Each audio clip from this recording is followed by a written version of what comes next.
नगर परिषद तो लूट का अड्डा बना हुआ है। बिना रिश्वत के नगर परिषद में कोई काम नहीं होता। ना तहसील के अंदर कोई बिना रिश्वत दिए काम होते हैं, ना डीसी ऑफिस में, ना पुलिस महकमे में। सरेआम रिश्वत मांगी जा रही है। लोगों को मजबूर होकर के पैसे दे कर के भी कईयों के काम नहीं होते। तो आज जो जैसा आपने कहा, सरकार को ये जानकारी वार्डों में जाकर के देनी चाहिए कि इस मच्छर से बचने का क्या उपाय है। जो स्वास्थ्य विभाग है, ये क्यों नहीं मोहल्लों में और गाँवों में जाकर लोगों को बताता कि भाई अगर डेंगू से बचना है तो आपने इस तरह के मच्छर से, पानी से सावधानी रखनी है। लेकिन भगवान भरोसे छोड़ करके प्रशासन लोगों को लूटने में लगा हुआ है और भाजपा के जो नेता हैं वो अपना धंधा कर रहे हैं, अपना व्यापार कर रहे हैं। उन्हें जनमानस की हिफाजत से कोई सरोकार नहीं है। दलाल साहब, आपने कहा कि सभी विभागों में भ्रष्टाचार है, लूट मची हुई है, तो इसमें अधिकारी खा रहे हैं या बिचौलिए और दलाल कैसे खा रहे हैं? अधिकारी बिना राजनेताओं की मदद से नहीं खा सकते। तो इसमें भाजपा के जो पदाधिकारी हैं, इनके जो संगठन हैं, इनके जो विधायक हैं, सांसद हैं, उनकी शय और उनके दम पर ही जनता को लूटने का काम किया जा रहा है। किस तरह से होती है राजनेता की हिस्सेदारी? देखिए, भ्रष्टाचार तकरीबन थोड़ा बहुत हर सरकार में रहता है। मैं ये नहीं कहता कि कांग्रेस के टाइम में भ्रष्टाचार नहीं था, तब भी होता था। लेकिन आज तो लूट है। आज भ्रष्टाचार नहीं, आज तो लूट मची हुई है और जबरन लोगों से जो धन वसूली का, लोगों की जेबें काटने का, लोगों को उत्पीड़न करने का, लोगों को न्याय ना देने का और पैसा लेकर के ही सारे काम करने का, ये पहली दफ़ा 30 साल की मेरी राजनीति में ये पहली दफ़ा पलवल में इतनी बुरी हालत हुई है। इससे पहले इतनी बुरी हालत कभी नहीं होती। हमने तो वर्कर मीटिंग में कहा है कि भाई अब एक दिन अपनी मीटिंग बुला के इनको पहचानो कि ये कौन कौन कहाँ किस तरीके की गंदगी फैला रहे हैं, तो इनका इलाज करेंगे। हमने तो वर्कर मीटिंग में सरेआम कहा है, क्योंकि अब लोगों को बचाने के लिए हमें आगे आना ही पड़ेगा। 2 साल हो चुके हैं और 2 साल के अरसे में जो इस तमाम जिला पलवल के अंदर जो लूट मची हुई है भाजपा के नेताओं की शय पर, और जो अधिकारियों का निकम्मापन, जो उनकी बेशर्मी, जो जिस गिरे हुए तरीके से वो यहाँ लोगों की सेवा ना करके अपने बाल बच्चों का पेट पालने का काम कर रहे हैं। तो अब हम आने वाले दिनों में और अपने वर्कर्स की मीटिंग करेंगे, फिर इस पे तय करेंगे कि हम किस तरीके से इसमें लगाम लगाएं। दलाल साहब, पलवल के लोगों में चर्चा है कि अगला चुनाव आप भारतीय जनता पार्टी के टिकट पर करेंगे, ऐसी चर्चा है, आपका क्या कहना है? मैं भारतीय जनता पार्टी जो इस देश के अंदर सत्ता को कायम किए हुए हैं, ऐसी घृणित पार्टी का अगर चुनाव लड़ने का नौबत मेरे जैसे आदमी का आया तो मैं तो राजनीति छोड़ना पसंद करूँगा। जो सत्ताधारी पार्टी, जो देश के हितों के रक्षक हैं, लोगों ने जिम्मेवारी दी है, वो जाति और धर्म और समुदायों की लड़ाई करने में लगे हुए हैं, ऐसी पार्टी से चुनाव लड़ना तो गिरे हुए लोगों का काम है, वो लड़ेंगे। हमारा जैसा आदमी बीजेपी से चुनाव नहीं लड़ सकता। मनोहर लाल खट्टर जी ने जो लठ वाला जो बयान दिया, ये एक बहुत ही ओछा बयान था, एक बहुत ही घटिया राजनीति का एक ये उन्होंने परिचय दिया है कि जो बाढ़ खेत की रक्षा करने के लिए बनाई जाती है, जो एक हलफ होती है, संविधान की मर्यादा की शपथ खाई जाती है, और वही प्रदेश का मुखिया लठ ले करके लोगों में नफरत फैलाने की बात कर रहा है। ये तो भाजपा की ये बेहूदी और बेशरम सरकार है। उन्हें इसको डिसमिस करके इसके खिलाफ मुकदमा दर्ज करना चाहिए था। सीएम के? हाँ, क्यों नहीं, सीएम कोई भगवान है। सीएम के खिलाफ मुकदमे दर्ज पहले भी हुए हैं। लोग भूले भी नहीं हैं कि अब जो डेंगू की महामारी पैर पसार रही है, देहात और शहर में डेंगू के इतने मरीज हैं और सबसे ज़्यादा बदहाली मरीजों की इस वजह से है कि ना तो सरकारी अस्पताल में बेड है, ना दवाई है, ना बिस्तर है, ना उनकी नीयत है मरीजों का इलाज करने की।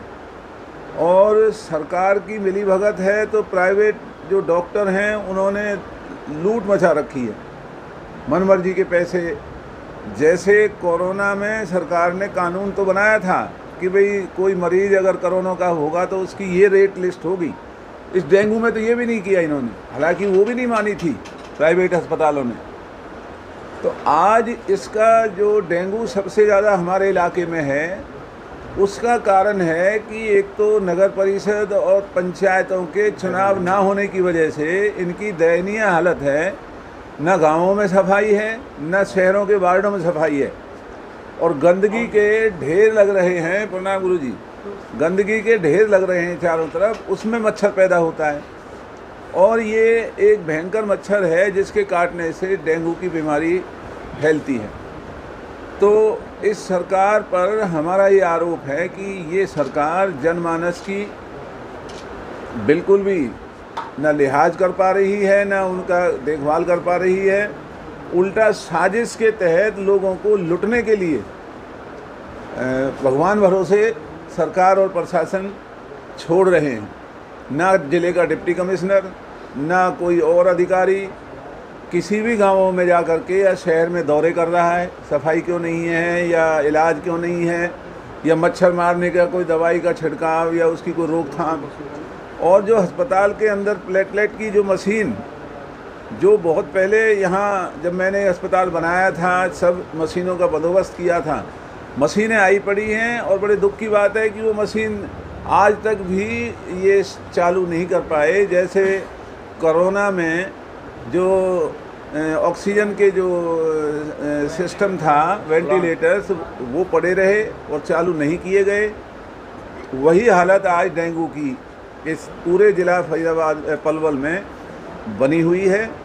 तो हमारा सरकार को ये कहना है कि इन अधिकारियों के खिलाफ सख्त कार्रवाई करें जो लोगों को भगवान भरोसे छोड़ करके दफ्तरों में बैठ के मौज मस्ती कर रहे हैं। ज़्यादातर अधिकारी यहाँ रुकते भी नहीं हैं, रात को अपने घरों को भाग जाते हैं, कोई फरीदाबाद कोई गुड़गांव। दरअसल साहब, आपका कहना है कि डेंगू के बहुत ज़्यादा केस हैं, जबकि स्वास्थ्य विभाग का कहना है कि डेंगू के पूरे ज़िले में केवल 6 केस हैं और मलेरिया के 4 केस आए हैं केवल अभी तक। हमारी इस मामले में भी सरकार को नसीहत है कि भगवान के भरोसे इस तरह की ये ओछी बयानबाजी नहीं करनी चाहिए।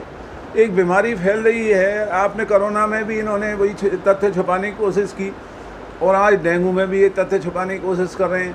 आप प्राइवेट अस्पतालों में जाओ, सरकारी अस्पताल में जाओ, सारे डेंगू के मरीज आपको वहाँ मिलेंगे जो बदहाली का शिकार हैं। तो ये सरकार अपनी विफलताओं को छुपाने के लिए और इस तरह के गलत बयानी करती है। डेंगू के मरीजों का सही जो आकलन है वो सरकार के पास है, लेकिन जानबूझ करके उस मरीजों की संख्या को छुपाया जा रहा है। तो आपके सर्वे के अनुसार जिले में कितने केस डेंगू के हो चुके हैं और कितनी मलेरिया के? तकरीबन एक परिवार में एक मरीज की एवरेज, अगर आप अच्छी तरह से देखें तो एक परिवार में एक मरीज की एवरेज है बुखार की, डेंगू और बुखार। लगभग संख्या कितनी होगी? अब आप अंदाज़ा लगा लीजिए। हमारी 10 लाख की आबादी है जिला पलवल की, तो अगर 10 लाख में से एक आदमी भी लें तो कितने हो गए।